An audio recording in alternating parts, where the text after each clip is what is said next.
बात है कि हस्ती मिटती नहीं हमारी, सदियों रहा है दुश्मन दौरे ज़मा हमारा।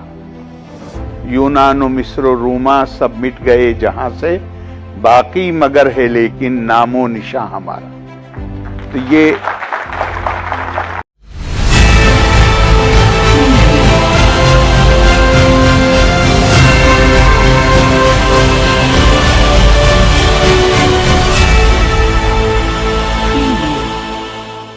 नमस्कार, मैं अनीता चौधरी और न्यूज़ अड्डा पे आप सभी का स्वागत है। जय भारत, जय हिंद। देखिए, पिछले जब से नव वर्ष की शुरुआत हुई, चैत्र नव वर्ष की शुरुआत हुई है, तब से अगर हम देखें 1 अप्रैल से लेकर अभी तक, तो लगातार हिंदू त्योहारों पे लेकर के उनकी शोभा यात्रा पे आक्रमण हो रहा है, उन पे पत्थरबाजी हो रही है। इस शोभा यात्रा को कहीं ना कहीं धूमिल करने की कोशिश की जा रही है। आप ये मत समझिएगा ये शोभा यात्रा पे जो पत्थरबाजी हो रही है, गोलियां चलाई जा रही हैं, वो आपके हिंदुत्व पे हो रही है या सिर्फ आपके त्योहारों को ख़राब करने की कोशिश की जा रही है।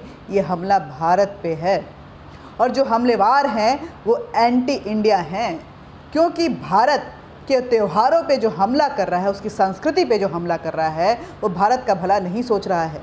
वो हिंदुओं पे अटैक करके भारत को नेस्तो नाबूद करने की कोशिश कर रहा है। आपको सिलसिलेवार ढंग से दिखा रही हूँ, डेट वाइज बता रही हूँ, और उसके बाद पूछूंगी कि आखिर जहांगीरपुरी पे बुलडोजर चला तो दर्द कोर्ट को और वकीलों को क्यों होना शुरू हो गया। राहुल गांधी ट्विटर पे एक्टिव हो गए और बाकी जितनी विरोधी पार्टियां थी वो लोटपोट होके मानो उनके कई सुइयां जो हैं उनके बदन में चुभाई जा रही हों, ऐसे बेचैन होने लगे। केजरीवाल परेशान हो गए, उनके वकील प्रशांत भूषण और संजय हेगड़े सुप्रीम कोर्ट पहुंच गए। इधर कांग्रेस भी कहाँ पीछे रहती, दुष्यंत दवे और कपिल सिब्बल भी दौड़े दौड़े कोर्ट पहुंचे कि किसी तरह इसको रोक दिया जाए। और वृंदा करात जो अब तक सोई हुई थी, इतनी पत्थरबाजी हो रही थी, तब उनको मानवीय अधिकारों का कहीं कोई सुध नहीं आ रहा था, वो भी कोर्ट के ऑर्डर को लेकर के पहुंच गई। जहांगीरपुरी बुलडोजर के सामने खड़ी हो गई और उन घुसपैठिए रोहिंग्यों बांग्लादेशियों के लिए लड़ाई शुरू कर दी। सबसे पहले तो देख लीजिए कि इतने दिन हो गए, लेकिन आपके त्योहारों पे हमला किया जा रहा है। जब इस शोभा यात्रा पे हमला हो रहा था, जब हिंदू त्योहारों पे हमला हो रहा था, तो कोई भी उसके लिए आवाज़ नहीं उठा रहा था, किसी को मानवाधिकार समझ में नहीं आ रहा था, कोई सुप्रीम कोर्ट के लिए या किसी कोर्ट के लिए मैराथन दौड़ नहीं लगा रहा था। लेकिन घुसपैठियों, इनक्रोचमेंट को लेकर के, अनधिकृत इन सोसाइटीज़ को लेकर के जब कार्रवाई शुरू हुई तो सांप लौटने लगे लोगों के दिल में। सबसे पहले शुरू करते हैं, आप देख रहे होंगे कि पिछले 15, 16, 20 दिन से जितने भी दिन हैं, उनसे जो खबरें आ रही हैं, ये खबरें सुन के आप धीरे धीरे जो है शायद आदी भी हो चुके हैं, क्योंकि हम लोगों की आदत है कि जब होते हैं अच्छा यही दस्तूर है, ऐसा मान लेते हैं। कभी कहीं तो कभी कहीं हिंदुओं के जुलूस को निशाना बनाया जा रहा है, उन पे पत्थरबाजी की जा रही है, उन आगजनी की खबरें जो हैं वो आम हो गई हैं। विजुअल ऐसे आ रहे हैं जैसे दिल दहलाने वाले हैं। लगता है कि अपने ही देश में, इकलौता देश है भारत जहां हिंदू रहते हैं, अपने ही देश में वो रिफ्यूजी हो गए हैं, वो अल्पसंख्यक हो गए हैं। अल्पसंख्यक की पॉलिटिक्स चल रही है, यूँ कहें कि जुडिशियल पॉलिटिक्स भी अल्पसंख्यक को लेकर चल रही है, और कोर्ट भी कहीं ना कहीं उसमें इन्वॉल्व हुआ नज़र आ रहा है। बात में सुओ मोटे लेने वाला, स्वतः संज्ञान लेने वाले कोर्ट को जब शोभा यात्रा पे पत्थरबाजी होती है तो स्वतः संज्ञान नहीं लिया जाता है, वो सुनवाई समझ में नहीं आती है, उसको नहीं। जब पुष्पा के स्टाइल में वो जिहादी आतंकवादी अंसार कोर्ट जा रहा होता है तो सुप्रीम कोर्ट को वो विजुअल नज़र नहीं आ रहा है, लेकिन जैसे ही ये जिहादियों के पत्थरबाज जिहादियों के वकील सुप्रीम कोर्ट पहुंचते हैं तो उस पर आनन फानन के साथ स्टे लगा दिया जाता है। माननीय, थोड़ा तो हमारा भी ख्याल कीजिए। इस देश में को क्यों बांट रहे हैं हिंदू और मुसलमान में? इस देश को एकजुट रहने दीजिए और कानून व्यवस्था को अपना काम करने दीजिए। हर कानून व्यवस्था पे अगर न्यायपालिका अपने अंकुश लगाएगी तो आखिर कानून, लॉ एंड ऑर्डर कैसे स्टैब्लिश होगा माननीय, ये भी तो सोचिए। काला कोट पहन के, काले झालर पहन के आप वहाँ कोर्ट में बैठ जाते हैं, लेकिन खाकी वर्दी वाले आखिर कैसे उसको संभाले जब बात बात में काले कोट का चाबुक जो है वो की वर्दी की कार्रवाई पे चलता रहेगा तो कैसे कानून व्यवस्था अपना काम करेगी? आप देखिए 1 तारीख 2 अप्रैल पहली जो घटना हुई 2 अप्रैल 2022 को कहाँ हुआ? किरौली राजस्थान में। चैत्र प्रतिपदा को लेकर के, नव वर्ष को लेकर के शोभा यात्रा निकाली जा रही थी और जैसे ही वो शोभा यात्रा मुसलमानी मोहल्लों से गुजरी उस पर पत्थरबाजी और आगजनी शुरू हो गई, लहूलुहान हो गया वो शोभा यात्रा। दूसरी घटना जो होती है वो 10 अप्रैल को होती है। जगह कौन सी है? खरगोन है और वही मुसलमानी मोहल्ला, मध्य प्रदेश की बात है ये। और हिंदुओं के घरों को तोड़ फोड़ दिया जाता है, पत्थरबाजी होती है, लोग लहूलुहान हो जाते हैं और आपकी शोभा यात्रा पे इस्लामिक पत्थर जो है वो हावी हो जाता है, उसको बेरंग कर देता है। फिर देखिए 10 अप्रैल को जगह जगह बंगाल, हावड़ा में अगर शोभा यात्रा निकाली गई है तो वहाँ फाजिल बाज़ार में हमला हुआ है। 10 अप्रैल फिर एक दूसरी घटना जो होती है 10 अप्रैल को ही होती है, ये भी जगह है बंगाल, बांकुड़ा में। फिर 10 अप्रैल को ही हिम्मतनगर गुजरात में होती है, यहाँ भी मुसलमानी मोहल्ले से गुजरते ही उन पे पत्थरबाजी और उन पे हमले शुरू हो जाते हैं। फिर 10 अप्रैल की ही बात करें तो जगह खंबात गुजरात है, यहाँ भी हमला होता है। फिर देखें तो तारीख 10 अप्रैल ही है, जगह आणंद गुजरात है, वहाँ भी उसी तरह के मतलब जगह अलग अलग है लेकिन मॉडस ऑपरेंडी जो है, जो स्टाइल ऑफ जिहाद है वो सेम है। 10 अप्रैल को ही मानखुर्द मुंबई में भी ऐसी ही घटना होती है। 10 अप्रैल को लोहरदगा झारखंड में भी ऐसी ही घटना होती है। 10 अप्रैल को ये सारे मुसलमानी मोहल्ले से गुजरते ही ये पत्थरबाजी शुरू हो गई। बोकारो झारखंड में भी ऐसी ही घटना हो जाती है। 10 अप्रैल को ही JNU के दिल्ली में भी ऐसी ही घटना होती है जहाँ पे हवन चल रहा था रामनवमी का और वहाँ पे बगल में ही मांस पड़ोसे जा रहे थे। इसको लेकर जब ऑब्जेक्शन दर्ज किया गया तो खून खराबा शुरू हो गया, हंगामे शुरू हो गए।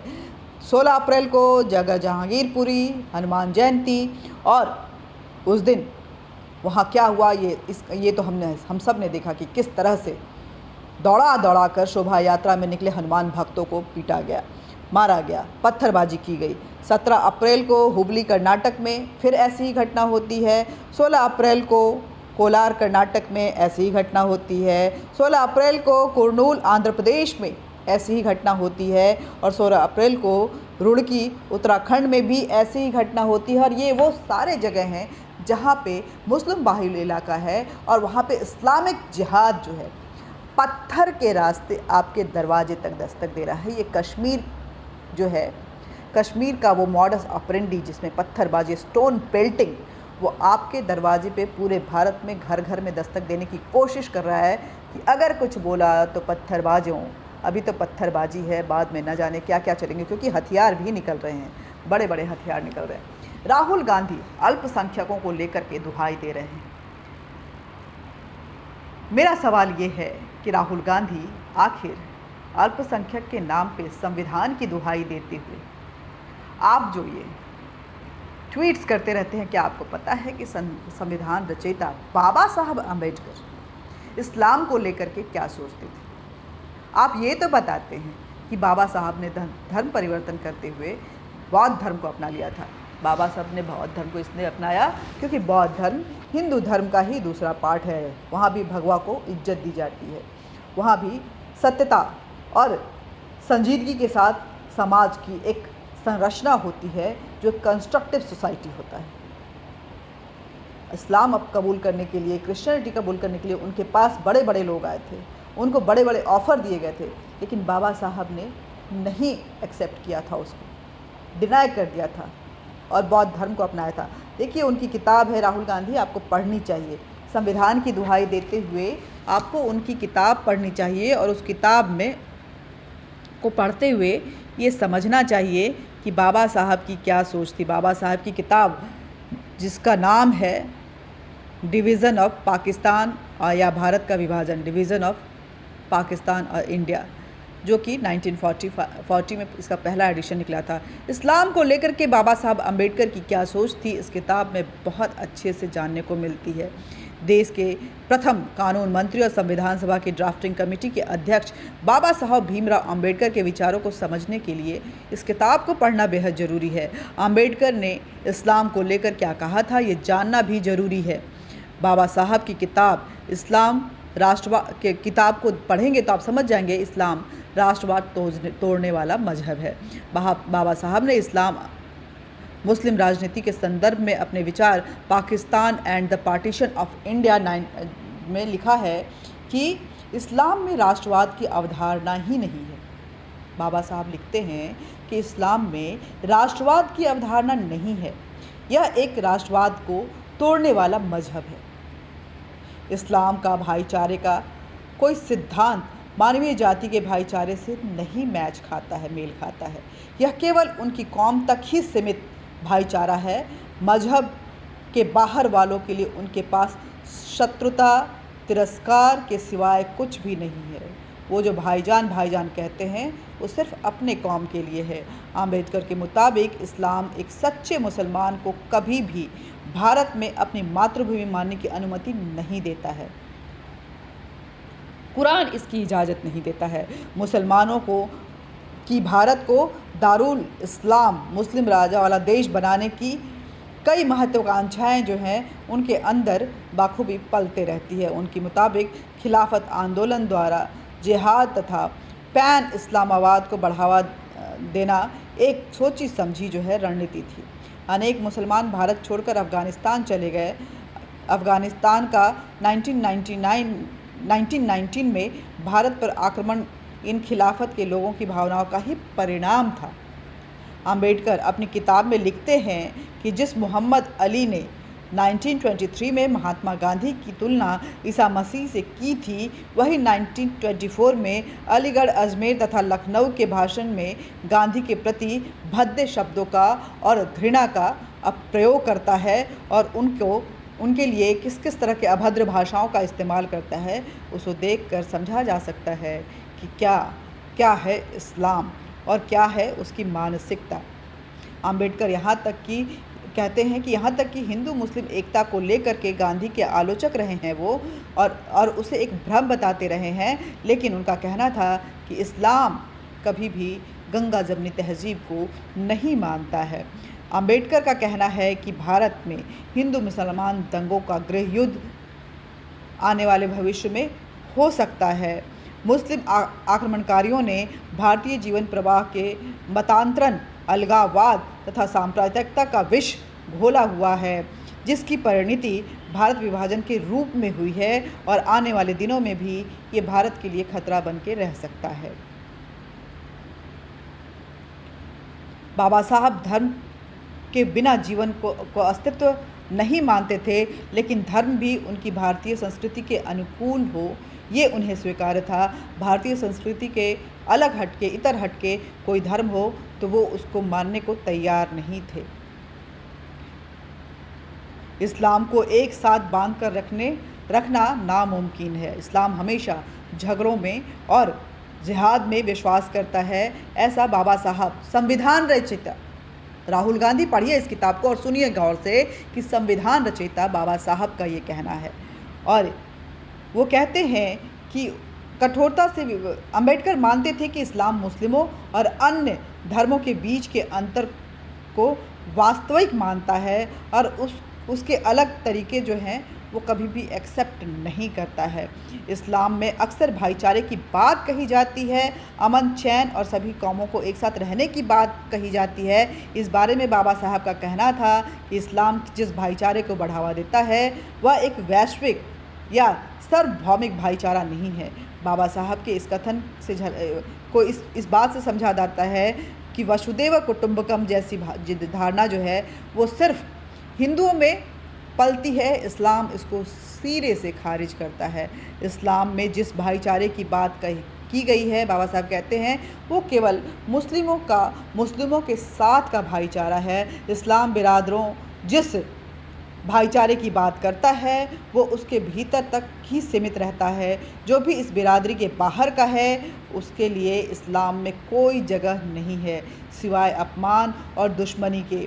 इस्लाम के अंदर एक अन्य खामी ये भी है कि यह सामाजिक स्वशासन की ऐसी प्रणाली है जो स्थानीय स्वशासन को छांट कर चलता है। एक मुस्लिम कभी भी अपने उस वतन के प्रति वफादार नहीं रहता है जहां उसका निवास स्थान है, बल्कि उसकी आस्था सिर्फ़ और सिर्फ उसके मज़हब में रहती है। मुस्लिम जहां मेरे साथ सब कुछ अच्छा है, वो मेरा देश है वाली अवधारणा पर विश्वास करे, ऐसी सोच के साथ आगे बढ़ता है, सिर्फ अपने को लेकर के चलता है।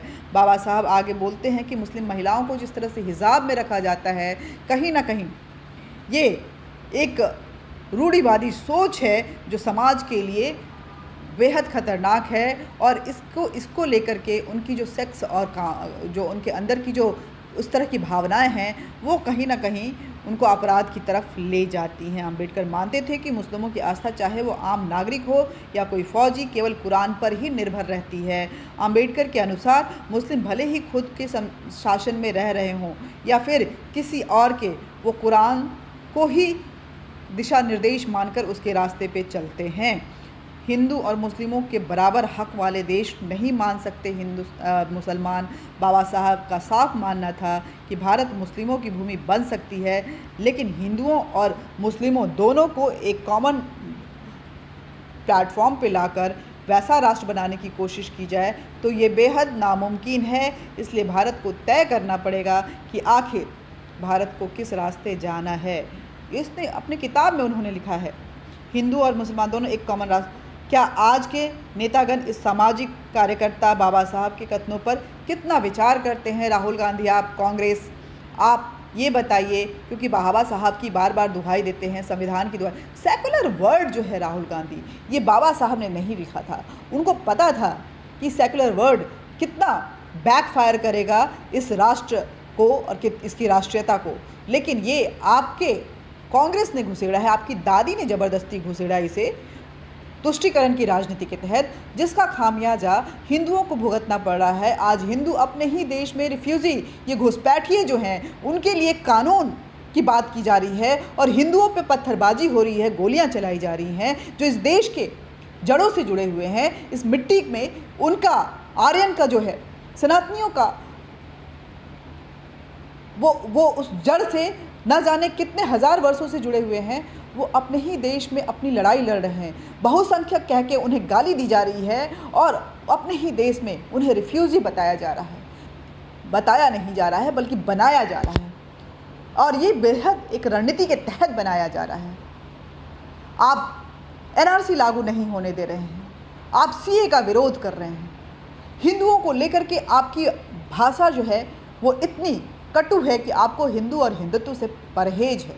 जो इसको मानता है आप उसको नहीं मानते हैं। लेकिन इन जिहादी, पत्थरबाज जिहादियों, इनके पीछे आप भागे फिर रहे हैं।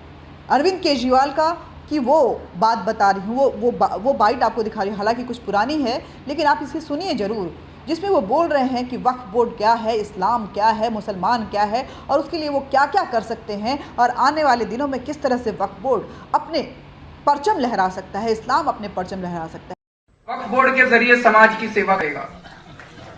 जो भी, मैं तो ये कहता हूं, अभी ये टेम्पोरेरी थोड़े समय की बात है जब वक्फ बोर्ड को दिल्ली सरकार से कुछ थोड़ी बहुत ग्रांट लेनी पड़ती है। आने वाला समय ये होगा जब वक्फ बोर्ड के पास इतना पैसा होगा जिसकी कोई इंतहा नहीं होगी। जो भी वक्फ बोर्ड को जब भी किसी चीज की जरूरत होगी, दिल्ली सरकार वक्फ बोर्ड के साथ है। जो निर्णय अभी अमानतुल्लाह खान ने ऐलान किए, उन सारे निर्णयों को अमल करने के लिए दिल्ली सरकार से जिसकी जरूरत पड़ेगी वो हम जरूर करेंगे। वहीं केजरीवाल हुकूमत की जानिब से आइमा व मुअज्जिनीन की तनख्वाहों में इजाफे के फैसले का आइमा व मुअज्जिनीन ने खैर मकदम किया है। आज तनख्वाह बढ़ा दी गई? जी बढ़ा दी गई। कितनी बढ़ी है? यानी कि 14,000 रुपये इमामों की कर दी गई और 12,000 रुपये मुअज्जिनों को कर दी गई। इंशाल्लाह इस फैसले में तो अमानुल्लाह भाई तो बिल्कुल कामयाबी रहेंगे और जो पुराने इमाम है उनके लिए 18,000 है, और जो नए इमाम शुरू किए जाएंगे उनके लिए 14,000 है, और मुअज्जिन के लिए 12,000। बहुत बढ़िया जी। जैसा अरविंद केजरीवाल जी ने फैसला किया आज तक किसी सरकार ने नहीं किया। इंशाअल्लाह जितने भी हमारे इमाम हैं सारे खुश हैं। कुरान केवल मुसलमानों के लिए पाक नहीं है, वो हिंदुओं के लिए भी पाक है। मेरा मानना है कि कोई भी सच्चा हिंदू कभी भी कुरान को नापाक नहीं कर सकता। तो मुझे बहुत दुख हुआ और आज पूरे दिल से अल्लाह ताला से इफ्तार के इस वक्त दुआ मांगते हैं। है वो अरविंद केजरीवाल जो मस्जिदों के मौलानाओं को सैलरी देते हैं और मंदिरों पे पत्थर बरसाते हैं, उसको तोड़ते हैं। हनुमान जयंती पे हनुमान मंदिर जाकर वोट मांगने के लिए, जीतने के लिए मत्था तो टेकते हैं, लेकिन हनुमान भक्तों पे पत्थर बरसाई जाती है और चुपचाप वो तमाशा देखते हैं। और उन पत्थरबाजों पे जो हनुमान जयंती की शोभा यात्रा पे पत्थर बरसा रहे थे, उन जिहादियों को, उन आतंकवादियों को, उन दंगाइयों को बचाने के लिए अरविंद केजरीवाल के नुमाइंदे सुप्रीम कोर्ट की शरण लेते हैं। मेरा सवाल सुप्रीम कोर्ट से भी है कि बात बात में स्टे क्यों? कानून व्यवस्था ऐसे कैसे स्टैब्लिश होगी? क्या चाहती है सुप्रीम कोर्ट? क्या मानना है इन जजों का? क्या कानून प्रशासन जो है अपना काम करना छोड़ दे? अवैध चीज़ों पे कार्रवाई होनी बंद हो जाए?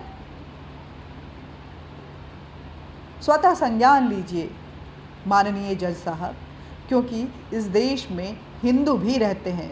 हिंदुओं को इतने तिरस्कार के साथ आप क्यों ट्रीट करते हैं जज साहब? क्यों उस देश के बहुसंख्यकों को, उसका बहुसंख्यक होना, या इस देश के उन पुरातन सनातनियों को जो कि इसकी जड़ों से जुड़े हुए हैं हजारों हजार साल से, उनको इसकी सज़ा आप दे रहे हैं? क्या फ़ायदा हो रहा है आपका? अरविंद केजरीवाल का तो समझ रहा है फॉरेन फंडिंग आ रही है और फॉरेन प्रोपागेंडा जो है वो इन घुसपैठियों, रोहिंग्या और बांग्लादेशियों के माध्यम से वो इस्टेब्लिश करने की सोच रहे हैं। आज रोहिंग्या और घुसपैठिए बांग्लादेशियों के लिए कोर्ट है, कानून है, लेकिन उन हिंदुओं के लिए जिन पर पत्थर बरसाए गए, मस्जिदों से पत्थर बरसाए गए, उनके लिए कोई कानून नहीं है। आखिर ऐसा कब तक चलेगा? ये सवाल है। सवाल ये भी है कि आखिर इस देश में इन जिहादियों के कितने वकील हैं? इस देश में इन जिहादियों के लिए कितने जज साहब जो हैं वो मानवीय अधिकार का दुहाई देते हैं?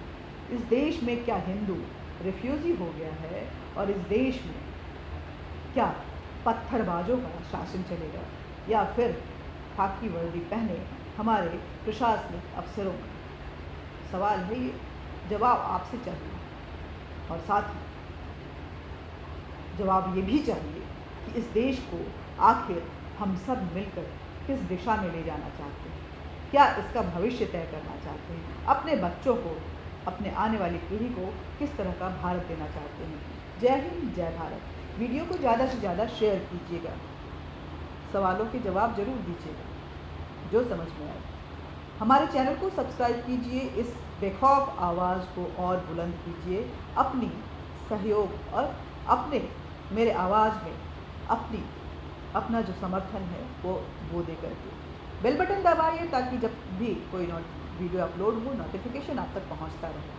और लाइक कीजिए, साथ ही लाइक जो है समर्थन का एक रूप है। अपने विचार जरूर लिखिए, ये बार बार मैं आपसे बोलती हूँ, क्योंकि आप अपने विचार नहीं लिखेंगे तो आखिर भारत का भविष्य कैसे तय होगा? जय हिंद, जय भारत।